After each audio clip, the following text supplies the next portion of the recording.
នេះគឺថាអាកាសធាតុល្អអញ្ចឹងហើយក៏សម្រាប់ចិត្តថាមកដកក្រតចាក្រតនេះគឺដាំអត់ច្រើនទេបងប្អូនដាំតិចតួចទេសម្រាប់អ្នកគាត់សួរខ្ញុំរឿងក្រតមានលក់អត់អញ្ចឹងគឺថាអត់មានក្រតលក់ទេអ្នកទាំងអស់គ្នាអើយព្រោះនេះដាំម៉ែក្មេកខ្ញុំអ្នកដាំតិចតួចតែទេទុកសម្រាប់ហូបអញ្ចឹងហើយណាមួយទៀតខ្ញុំទៅតែចាប់ផ្ដើមធ្វើចការក្នុងឆ្នាំ2025នេះទេបងប្អូនដើម2024អញ្ចឹងខ្ញុំអត់សូវមាន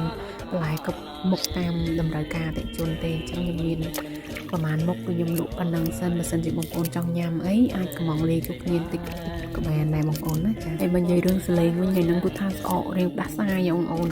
ម៉ែកូនហើយម៉ែគឺថាឆ្លងទៅហើយមកនៅនឹងអត់មានទៅណាទេចាបែរហាក់រួចហ្មងមកកាសធាតុល្អទៀតថ្ងៃហ្នឹងមានអារម្មណ៍ថាកក់ក្ដៅល្អអញ្ចឹងចិត្តចូលដល់រដូវកាលរីកអីហ្នឹង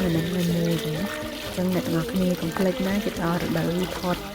ការទៀតហើយចាដូចតែស្រស់ស្រាយមែនតើជាពិសេសខ្ញុំចូលបានដើរទេបងប្អូនអើយនៅតែកម្មវិធីខ្ញុំទៅក៏ដឹងដែរថារៀនរវល់ច្រើនហើយបើនិយាយរឿងសាច់ការ៉ុតវិញគឺថាខ្ចីលវក់ឲ្យផ្អែមលាងទឹកស្អាតយកមកញ៉ាំអញ្ចឹងជ្រុបនិយាយពីថាស្រួយហើយផ្អែមទៀតបងប្អូនអញ្ចឹងមើលទៅកម្មវិធីខ្ញុំទៅក៏ដឹងដែរហើយឆ្លៀតឱកាសទៅកាត់ជាមួយនឹងការកណាដែរបងប្អូននេះការកណាពណ៌ខ្សអញ្ចឹងដោយសារតែនេះដាំនៅចការតិចតួចហ្នឹងគឺខ្ញុំបេះអាតូចយកមកធ្វើម្ហូបចាបើថាឲ្យលក់អីហ្នឹងគឺ